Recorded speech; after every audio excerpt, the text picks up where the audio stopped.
you are not 100% in what you're doing, you should quit. Feeling emotionally today, and I always put my mental health first, so I just went back to bed.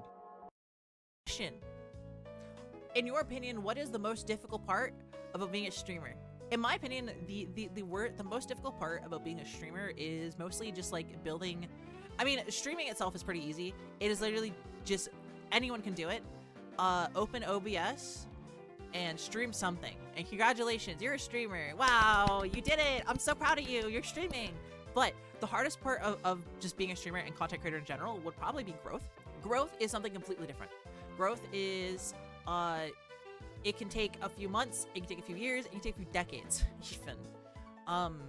And I think the hardest part about being a streamer is just like coming up with like ideas and like new ways to grow, because even if you like find like slightly really enjoy doing something you really enjoy, I think, or it's hard being actually entertaining for a long time. See, okay, here's the thing. It is physically impossible to be like entertaining every single moment of the day. It is physically impossible to be, it is like literally physically impossible to be like constantly, you know, entertaining. You are gonna have like moments. And that's why capturing clips is so important, because you want to capture those moments, you know, at least if you're like streaming naturally.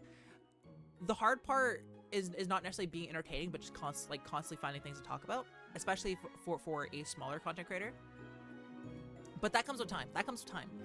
You get used to being, you just kind of get used to talking to yourself and having like conversations with yourself to a point to where eventually people will come by and like have conversations with you based off whatever the fuck you're talking about. So there was some stuff I wanted to say that wasn't in the original clip. There are things you could do to help yourself definitely be more active on stream and be a little bit more entertaining. In your early streams, maybe you could have friends on. I wouldn't be necessarily too reliant on this, because unless you are doing specifically group content, people coming to your stream are actively coming for you. I can't necessarily state how many times I've joined new streamers and they have a group of friends on, and I can't actually tell who is the streamer and who is just kind of tagging. It can also be a little uncomfortable for chat to be kind of listening in on you and your friends just kind of sitting in a Discord call.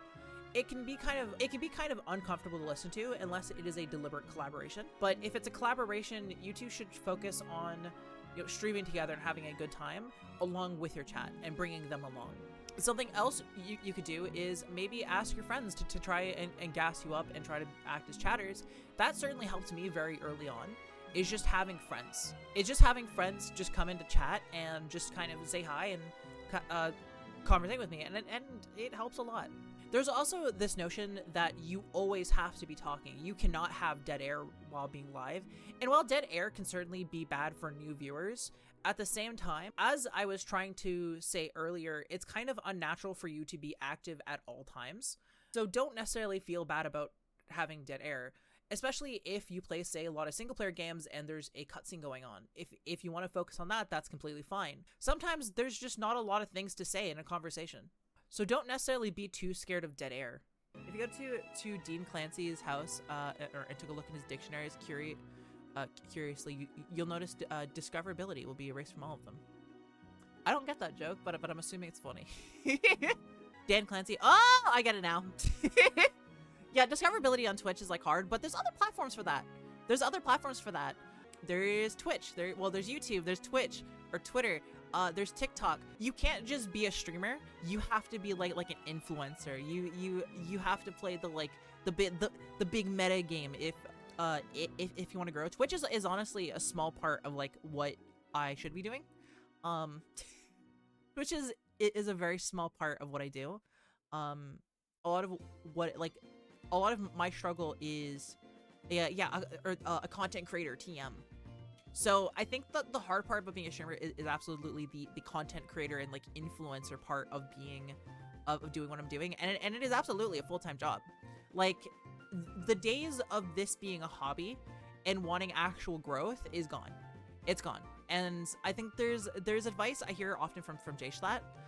If you are not 100% in what you're doing, you should quit. And if that advice pisses you off, then keep going and prove them wrong. Full-time Gween. I've been doing this technically full-time for like over a year now. By the way, there's other places beside Twitch that would require some time investments. It's a lot of time investment. It's a lot of time investment. Most, like, so many content creators I know will take like years before they even like take off. It'll be like take days, weeks, months, years, for most people years even, for this to be even like any form of like profitable. One example is Badger from Battlefield Recordings to now being sponsored, suit rigging. Yeah, it takes a really long time to like quote unquote become profitable.